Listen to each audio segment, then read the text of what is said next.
മുനമ്പം ഭൂമി പ്രശ്ന പരിഹാരത്തിന് വഖഫ് വസ്തുക്കൾ ഏറ്റെടുത്ത് കൈമാറുന്നതും സർക്കാർ പരിഗണിക്കുകയാണ്. മുനമ്പം ഭൂമി വിഷയത്തിൽ പരിഹാര നിർദ്ദേശങ്ങൾ അടങ്ങിയ മുനമ്പം കമ്മീഷൻ റിപ്പോർട്ട് ഈ മാസം അവസാനം സമർപ്പിക്കും. CN രാമചന്ദ്രൻ നായർ കമ്മീഷൻ ഈ മാസം 28-ന് മുഖ്യമന്ത്രിക്ക് നേരിട്ട് റിപ്പോർട്ട് സമർപ്പിക്കും. ജിജീഷ് കരുണാകരൻ ചേർന്നു കൂടുതൽ വിവരങ്ങളുമായി. ജിജീഷ്, ഈ പ്രശ്ന പരിഹാരത്തിനായി ഈ വഖഫ് വസ്തുക്കൾ ഏറ്റെടുത്ത് കൈമാറുന്നത് സർക്കാർ പരിഗണിച്ചു വരികയാണെന്ന് മനസ്സിലാക്കാൻ സാധിക്കുന്നുണ്ട്. ഇത് പരിഗണിച്ചു കഴിഞ്ഞാൽ മുനമ്പം പ്രശ്നത്തിൽ ഏറെക്കുറെ ജനങ്ങൾക്ക് ഒരു പരിഹാര മാർഗമാകുമെന്ന് നമുക്ക് പ്രതീക്ഷിക്കാമോ?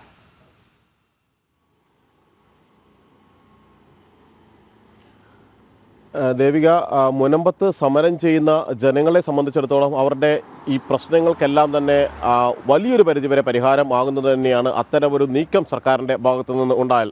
സാധാരണ നിലയിൽ അല്ലെങ്കിൽ ജസ്റ്റിസ് രാമേന്ദ്രൻ കമ്മീഷൻ തന്നെ വിവിധ വശങ്ങളെല്ലാം തന്നെ പരിശോധിച്ചിരുന്നു. ഇത്തരം സാഹചര്യങ്ങളിൽ ജനകീയമായ പ്രശ്നങ്ങളിൽ അല്ലെങ്കിൽ ജനകീയമായ വിഷയങ്ങളുമായി ബന്ധപ്പെട്ട അടിയന്തര സാഹചര്യങ്ങളിൽ വഖഫ് സ്വത്തുക്കൾ സർക്കാരിന് ഏറ്റെടുക്കാം എന്നൊരു വ്യവസ്ഥ കൃത്യമായി തന്നെ ഉണ്ട്.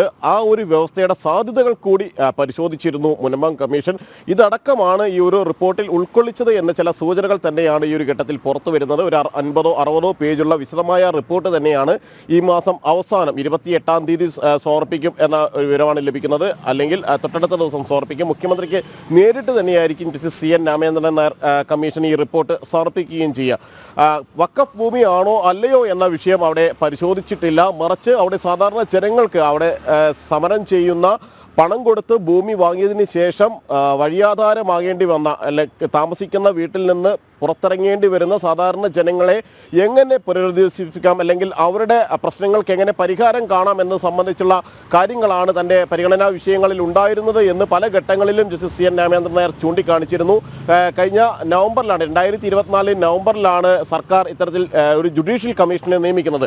അന്ന് തന്നെ ഉയർന്നു വന്ന പ്രധാനപ്പെട്ട ഒരു ആരോപണം എന്ന് പറയുന്നത് സർക്കാർ മുഖം രക്ഷിക്കാനുള്ള ചില നടപടികൾ അല്ലെങ്കിൽ പുറമേക്ക് എന്തെങ്കിലും നടപടികൾ സ്വീകരിക്കുന്നു എന്ന് കാണിക്കാൻ വേണ്ടിയാണ് ജസ്റ്റിസ് CN രാമചന്ദ്രൻ നായർ കമ്മീഷനെ വച്ചിരിക്കുന്നത്.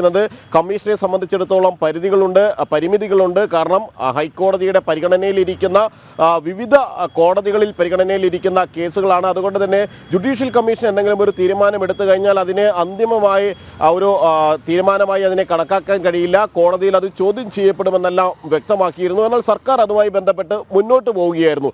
പിന്നീട് ഇതിനെതിരെ നൽകിയിട്ടുള്ള ഹർജികളിൽ ഹൈക്കോടതി ഈ ഒരു കമ്മീഷനെ അസാധുവായി പ്രഖ്യാപിച്ചു.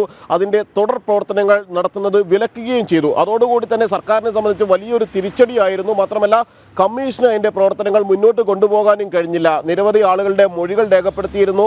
മാത്രമല്ല നിരവധി ആളുകളുടെ മൊഴികൾ രേഖാമൂലം എഴുതി വാങ്ങുകയും എല്ലാം ചെയ്ത് മുന്നോട്ട് പോകുന്ന സാഹചര്യത്തിലായിരുന്നു കമ്മീഷൻ്റെ തുടർ പ്രവർത്തനങ്ങൾ തടഞ്ഞുകൊണ്ടുള്ള ഒരു ഉത്തരവ് ഹൈക്കോടതി പുറപ്പെടുവിച്ചത്. പിന്നീട് ആണ് കമ്മീഷനെ സംബന്ധിച്ചിടത്തോളം അല്ലെങ്കിൽ സർക്കാരിനെ സംബന്ധിച്ചിടത്തോളം ചെറിയൊരു ആശ്വാസമായി അന്വേഷണം തുടരാമെന്നും കമ്മീഷൻ റിപ്പോർട്ട് സമർപ്പിക്കുന്നതിൽ തടസ്സമില്ല എന്നും, എന്നാൽ അത് ഹൈക്കോടതിയുടെ നിർദ്ദേശങ്ങൾക്കും ഹൈക്കോടതി ഉത്തരവും ഹൈക്കോടതിയുടെ പരിഗണനയുടെ അടിസ്ഥാനത്തിൽ മാത്രമായിരിക്കും അതിലൊരു തീരുമാനം എടുക്കേണ്ടത് എന്ന കാര്യം വ്യക്തമാക്കിയിരിക്കുന്നത്. അങ്ങനെയുള്ള ഒരു റിപ്പോർട്ടാണ് ഇപ്പോൾ കോടതിയിൽ CN രാമചന്ദ്രൻ നായർ കമ്മീഷൻ സമർപ്പിക്കാൻ പോകുന്നത്. പ്രധാനമായും എങ്ങനെ അവിടെയുള്ള ജനങ്ങളെ പുനരധിവസിപ്പിക്കാം അല്ലെങ്കിൽ ഈ പ്രശ്നത്തിന് അവിടെ വഖഫ് ബോർഡുമായി ബന്ധപ്പെട്ട് നിലവിൽ ട്രൈബ്യൂണലിൽ കേസ് നടക്കുന്നതിനാൽ അതുമായി ബന്ധപ്പെടാതെ തന്നെ എങ്ങനെ പരിഗണിക്കാം എന്നതായിരുന്നു പ്രധാനമായും പരിശോധിച്ചത്.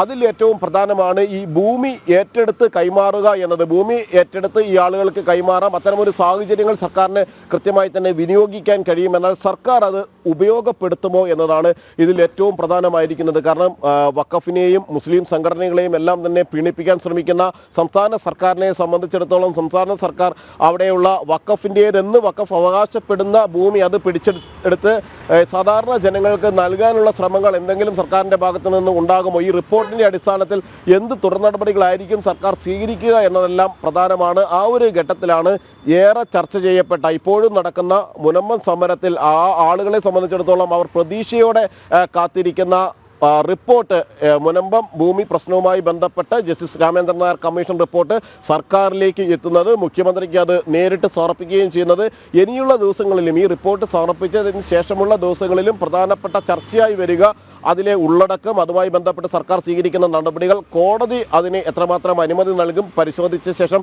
അതിലെ ഏതെങ്കിലും തരത്തിലുള്ള പരാമർശങ്ങൾ, നിർദ്ദേശങ്ങൾ കോടതി അംഗീകരിക്കുമോ, ഇതിൻ്റെ പ്രധാനപ്പെട്ട ഒരു പ്രശ്ന പരിഹാരമായി അതിൽ ഏതിനെങ്കിലും സർക്കാരോ ഹൈക്കോടതിയോ അംഗീകരിക്കുമോ എന്നതടക്കമുള്ള കാര്യങ്ങളാണ് ഇനി പ്രധാനമായും കാത്തിരുന്ന് കാണാനുള്ളത്. ശരി തന്നെയാണ്. വഖഫ് വസ്തുക്കൾ ഏറ്റെടുത്ത് കൈമാറിക്കഴിഞ്ഞാൽ ഒരു പരിധിവരെ മുനമ്പം ജനതയ്ക്ക് അത് ആശ്വാസകരമാണ്. പക്ഷേ വോട്ട് ബാങ്ക് രാഷ്ട്രീയം അടക്കം അവിടെ നിലനിൽക്കുന്ന സാഹചര്യത്തിൽ സർക്കാർ ഇത്തരത്തിലൊരു നീക്കത്തിലേക്ക് കടക്കുമോ എന്നുള്ളൊരു ചോദ്യം മുനമ്പം ജനത ഈ ഒരു ഘട്ടത്തിൽ ഉന്നയിക്കുന്നുണ്ട്. ജിജീഷ് കരുണാകരനാണ് വിവരം.